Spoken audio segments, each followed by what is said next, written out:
আসসালামু আলাইকুম। শুভ সকাল বন্ধুরা। আশা করি সবাই ভালো আছেন।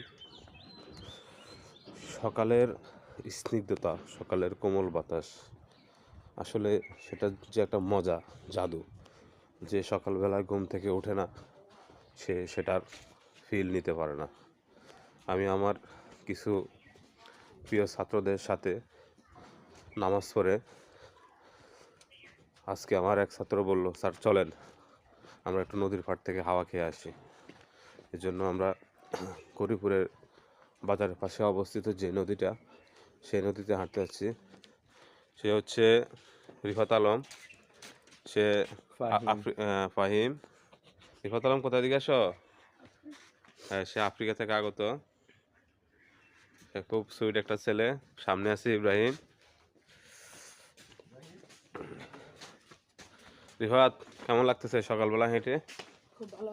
হুম, খুব ভালো। কই তুমি সামনে আসো। ভালো লাগতেছে? জি স্যার। বাংলাদেশ কেমন এনজয় করতেছো? বাংলাদেশ ভালো লাগে? জি স্যার। Thank you.